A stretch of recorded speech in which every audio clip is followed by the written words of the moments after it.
Raucous, seagulls, Parisians' new noisy neighbors.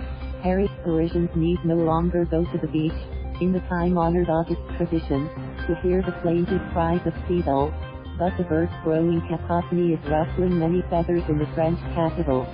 Despite being a 2-hour drive from the sea, Paris has attracted a growing number of gulls jostling with pigeons for a perch on the city's rooftops. In the spring we used to hear sparrows. It was the sound of song and was very pleasant. But now it's the raucous cries of these bothersome gulls, said Anne Castro, a psychiatrist in the hilly Belleville district in the city's northeast, one of the bird's favorite nesting places. Rodolphe Ghelfi, a security guard in his 50s who also lives in the neighborhood, also feels tormented by the cawing. When I moved to Paris 20 years ago I had the pleasure of listening to pigeons cooing and sparrows singing. But in recent years these huge gulls have landed on the roofs of Paris and begin bawling early in the morning, he said. I no longer have to set the alarm, he told AFP, clearly riled by what he calls a hellish sound.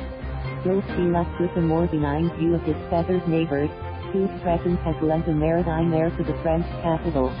You can be 2 blocks from your home and make your wife believe you're calling from a telephone booth in Le Havre, on the Normandy coast, the affable pensioner joked. Among the spots where the gulls tend to congregate are the environs of the fire-damaged Notre-Dame Cathedral, on an island in the middle of the Seine, as well as the old Jewish quarter of Lemonade.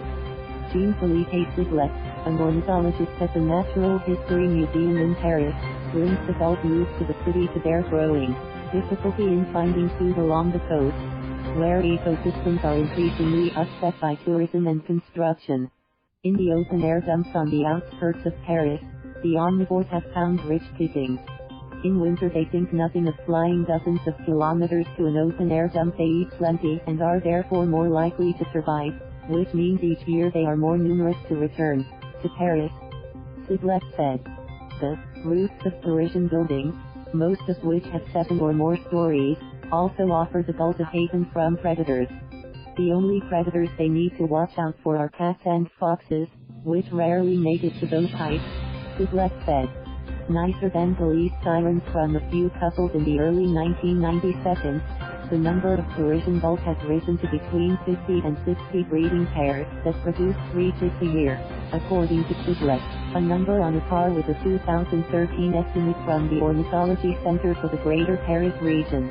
Over the years the population has become more diverse, with the dominant herring gull now sharing the Parisian skies with a handful of black-backed gulls, yellow-legged gulls and at least 1 Caspian gull.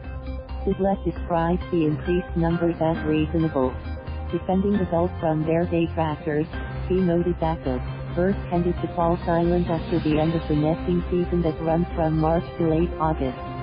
Plus, he argues, their cries are much nicer than all the noise pollution we hear on the street, whether it's the sound of police or ambulance sirens, or sounds sounding, or the neighbor drilling a hole in the wall to hang a mirror.